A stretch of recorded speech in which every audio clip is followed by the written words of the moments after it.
आज सिया की पसंद की पनीर भुर्जी बनाई है, देखेगी तो खुश हो जाएगी। हाँ? शुक्र है दूध नहीं गिरा, नहीं तो अनर्थ हो जाता। अनर्थ तो हो गया है भाभी। सिया, तू कब आई? और ये क्या कह रही है कि अनर्थ हो गया? नहीं भाभी, ऐसा कुछ भी नहीं है। मैं तो बस ऐसे ही कह रही थी। तेरे अनर्थ कहने में कुछ अर्थ तो जरूर है। चल बता, क्या बात है? ऐसा कुछ भी नहीं है। हाँ? ओफो भाभी, आपको तो खुफिया पुलिस में होना चाहिए। अगर मैं खुफिया पुलिस में होती तो तेरे भैया की गृहस्थी का अनर्थ हो जाता। भाभी, मैं आपकी कुछ मदद कर देती हूँ। तू मेरी इतनी मदद करती सिया कि मुझे सच सच बता दे कि बात क्या है। कुछ भी तो नहीं भाभी। पिछले 1 महीने से देख रही हूँ सिया, तू बहुत उदास रहती है, एकदम बुझी बुझी सी, ना हंसती है ना बोलती है। आखिर बात क्या है सिया? कुछ भी नहीं है भाभी ऐसा। मैंने आपसे कुछ कहा है क्या? अच्छा होता कि कुछ कह देती। देख, तेरा वजन कितना कम हो गया है। पहले पनीर की खुशबू से तू एकदम उछल पड़ती थी, और अब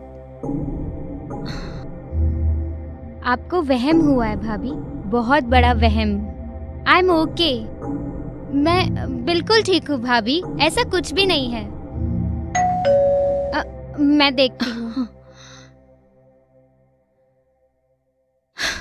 सिया, मैं तुझे जानती हूँ, कोई ना कोई बात तो जरूर है। नमस्ते भाभी जी। नमस्ते शांति, आज इतने सुबह सुबह 14 नंबर वाले का काम नहीं किया क्या? 14 नंबर वाले का? वो हो गया, उसका सारा काम कर दिया। हो गया। क्या हो गया? लगता है आज पहेलियां बुझाने का दिन है। हर कोई लगा है मेरे दिमाग की वर्जिश कराने में। दिमाग की क्या कराने में? वर्जिश, एक्सरसाइज। उफ, अब थोड़ा सा बचा है ना, तो तू भी खा ले। क्या खा लूं? दिमाग, चल जगा दे। शांति, मैं टमाटर काटती हूँ, तू बर्तन साफ कर दे।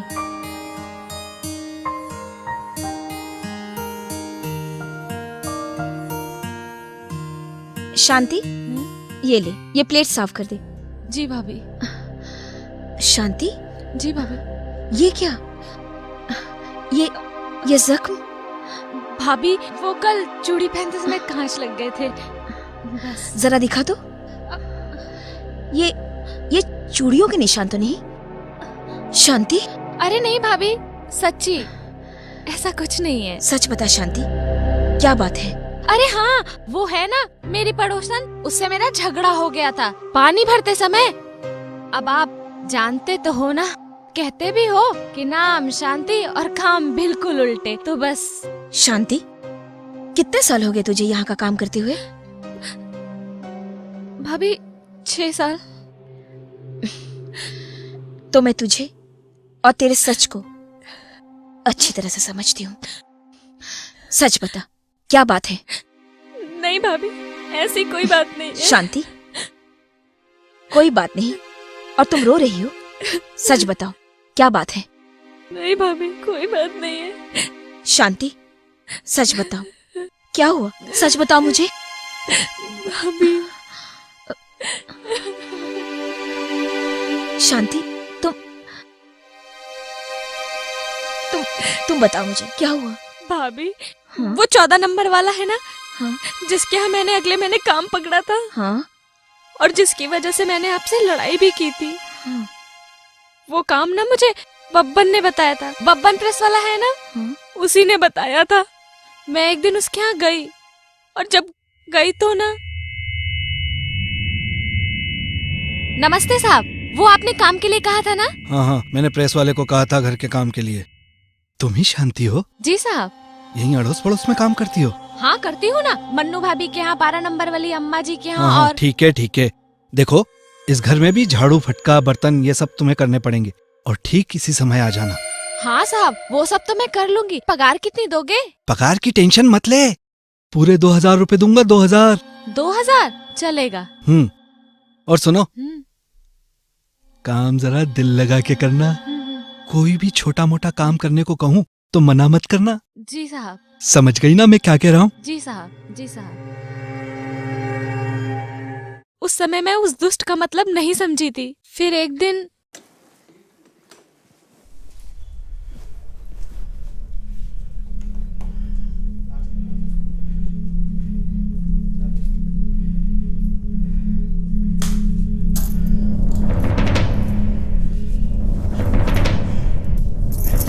ऐसा कर दो, देखो मैं कुछ कर दूंगा। अरे रानी मेरी हो।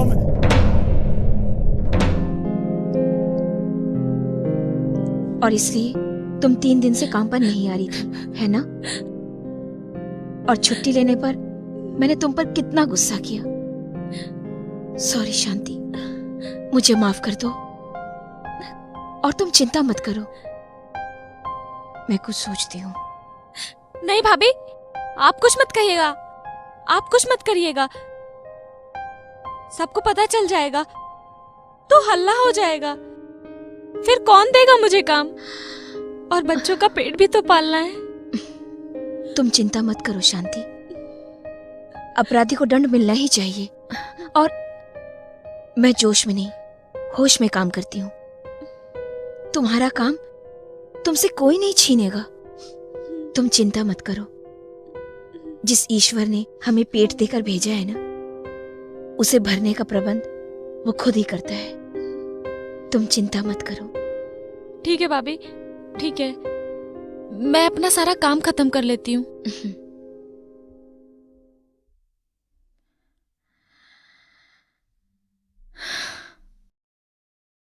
आ रही हूँ बाबा। हेलो, क्या हाल है? बिल्कुल बढ़िया, फाइटिंग फिट। तो कहाँ है वो? वो क्या? तुम्हारे हथियार, सैंडल, बेलन, तुम ही तो कह रही थी फाइटिंग फिट। ओफो, तुम भी ना दीपक। वैसे दीपक, हाँ बोलो। आजकल हर औरत को फाइटिंग फिट होना चाहिए। मेरा मतलब है लड़ाकू विमान की तरह एकदम लड़ने को तैयार। तुम तो बात सीरियसली ले गई। मैंने तो वैसे ही मजाक किया था। अच्छा, चाय बनाओ? मेहरबानी। तुम अपने जैसी प्यारी सी अच्छी सी चाय बनाओ, तब तक मैं फ्रेश होकर आता हूँ, ठीक है? हाँ।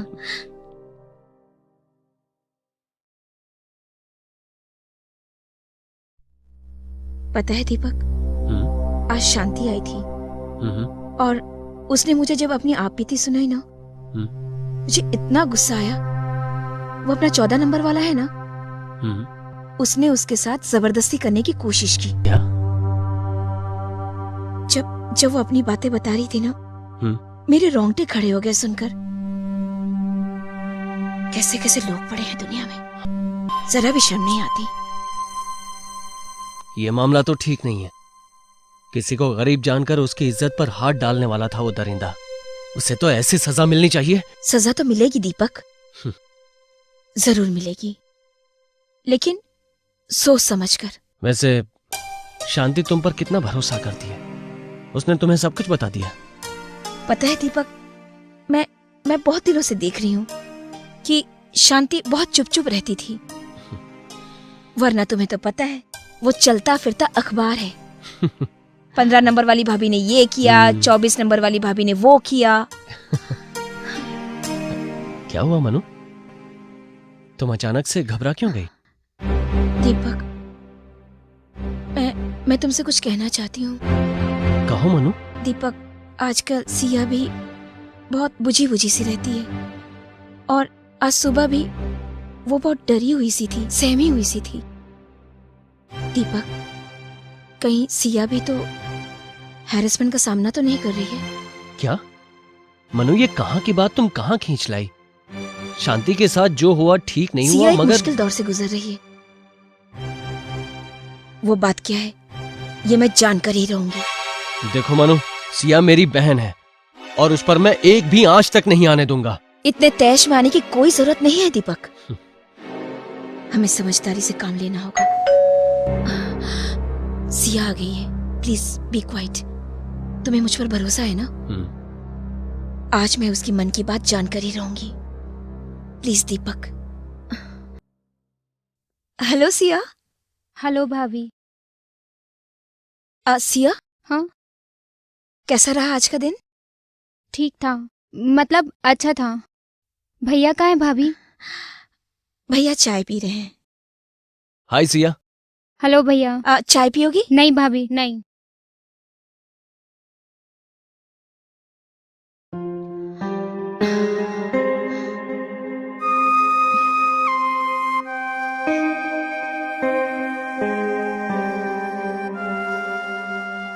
सिया,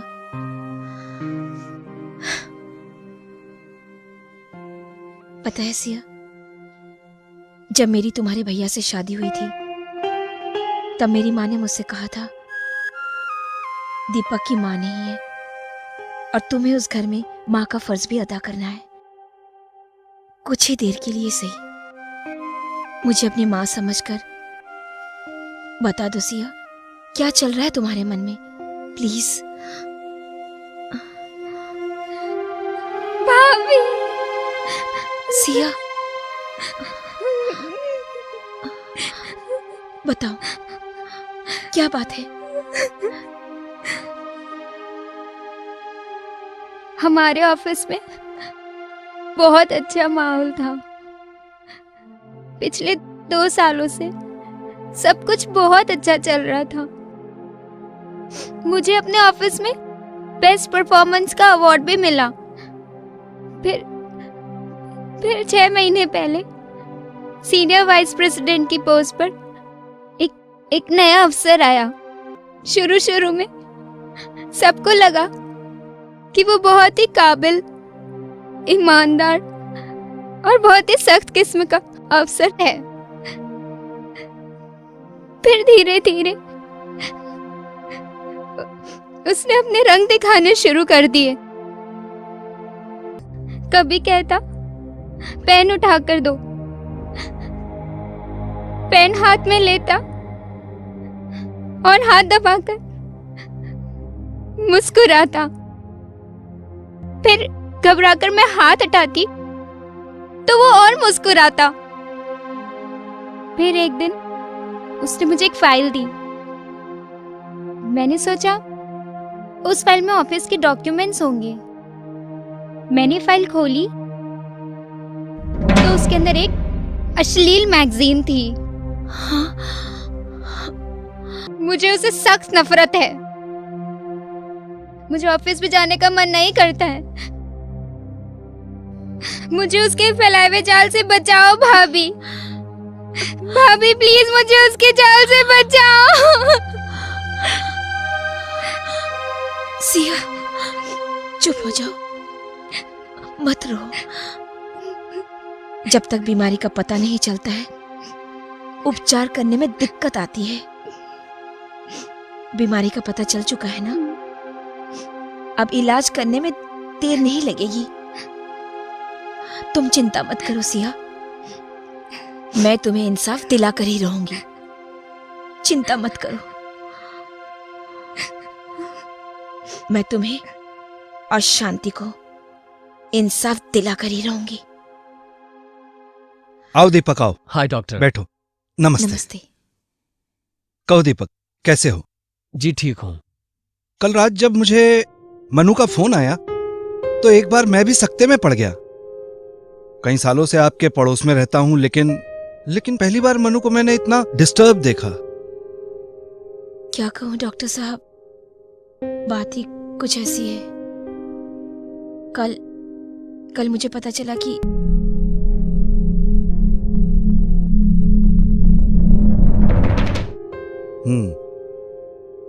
पढ़ी लिखी हो या अनपढ़, अमीर हो या गरीब, हमारे समाज में लड़कियों को वैश्यों का सामना करना पड़ता है। और ज्यादातर ये लड़की, औरतें समाज और परिवार के डर से चुप कर जाती हैं। और ज्यादातर इसलिए भी चुप कर जाती हैं क्योंकि उन्हें अपने अधिकारों के बारे में कुछ पता नहीं। मनु, दीपक, तुम एक काम करो। अगले हफ्ते इसी सिलसिले में मैं एक अवेयरनेस कैंप आयोजित कर रहा हूं। तुम वहां पर सिया और शांति को लेके आओ जब वो देखेंगे कि शोषण के खिलाफ लड़ाई में वो अकेली नहीं है, तो उनकी हिम्मत और हौसला और बढ़ेगा। और हमारे कैंप में कार्यस्थल पर होने वाले यौन उत्पीड़न के खिलाफ कैसे लड़ा जाए ये भी बताया जाएगा। आप लोग प्लीज आइए। हम जरूर आएंगे डॉक्टर साहब। थैंक्स। नमस्ते।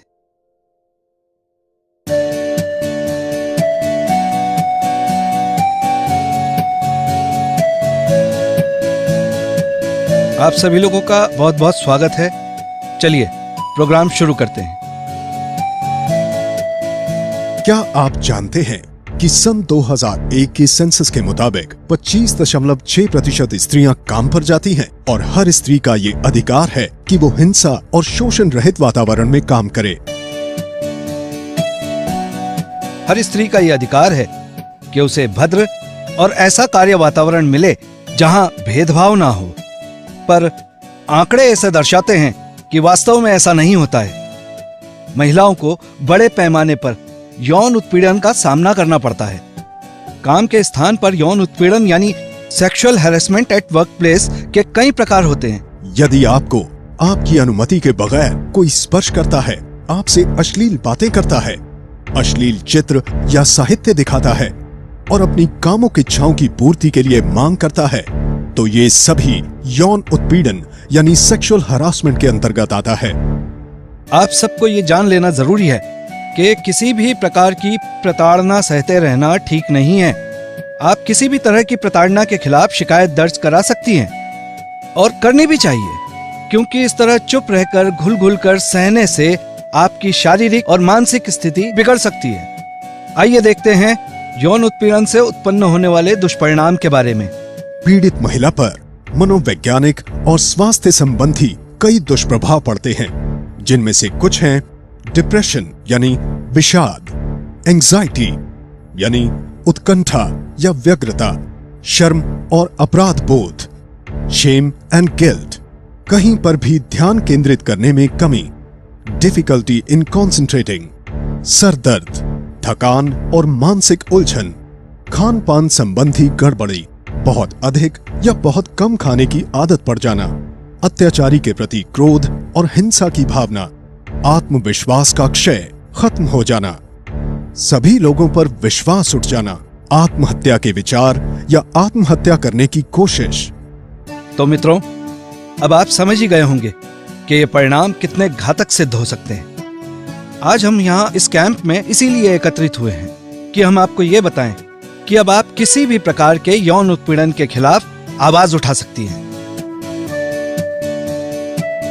नेशनल कमीशन फॉर वुमेन ने इस समस्या से निपटने के लिए एक विस्तृत कानून बनाया है। आपको जानकर खुशी होगी कि नेशनल कमीशन फॉर वुमेन के ड्राफ्ट बिल में डोमेस्टिक वर्कर की श्रेणी में घर पर काम करने वाली कर्मचारी, सफाई कर्मचारी, महरी को भी शामिल किया गया है। तो यदि किसी गरीब असहाय को किसी भी प्रकार के यौन शोषण का सामना करना पड़ता है तो वो भी शिकायत दर्ज कर सकती है। महिलाओं का शोषण कई स्तरों पर होता है। ये एक जटिल समस्या है।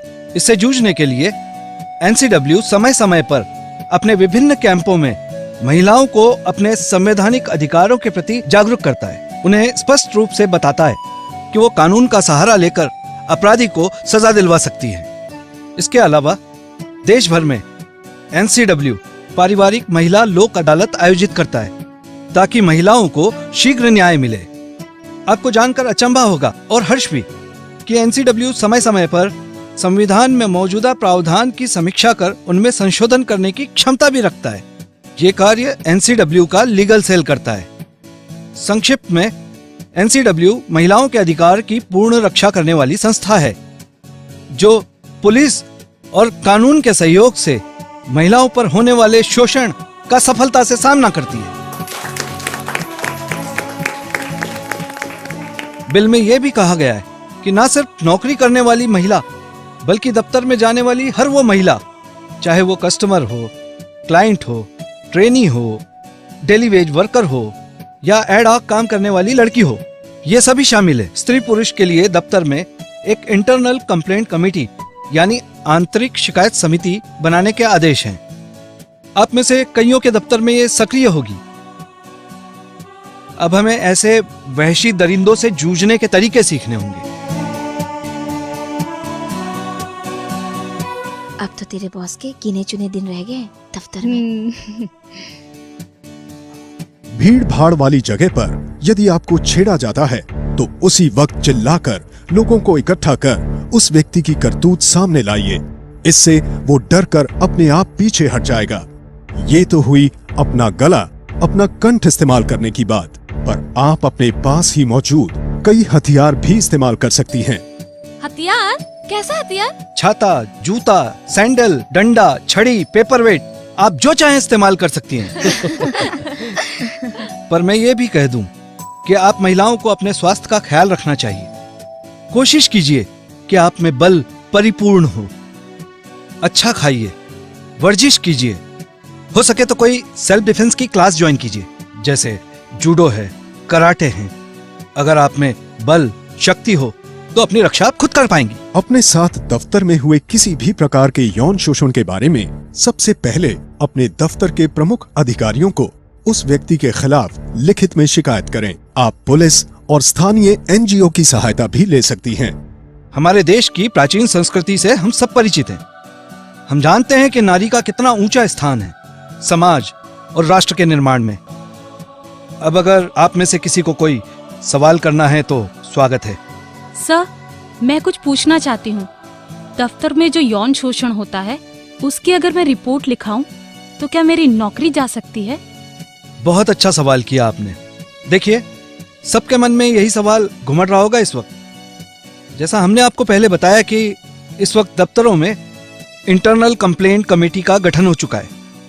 वो आपकी बात जरूर सुनेंगे, क्योंकि सरकार, मंत्रालय, एनसीडब्ल्यू ये चाहती है कि स्त्री को अच्छा कार्य वातावरण मिलना चाहिए। फिर हर अच्छी कंपनी वाले ये समझते हैं कि आपकी कार्य क्षमता या प्रोडक्टिविटी बढ़ाने के लिए एक अच्छा माहौल देना आवश्यक है। किसी भी तरह का डर निरर्थक है।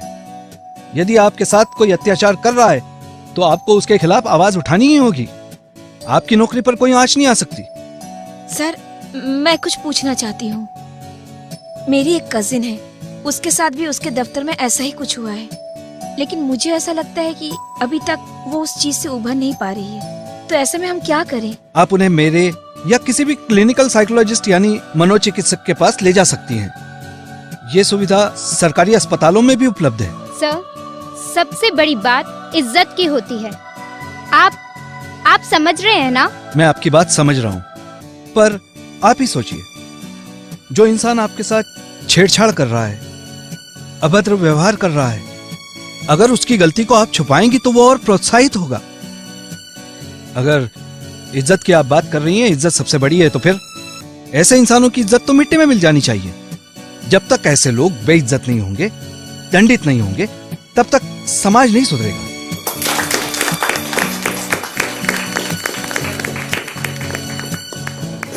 आप सभी का एक बार फिर बहुत बहुत धन्यवाद।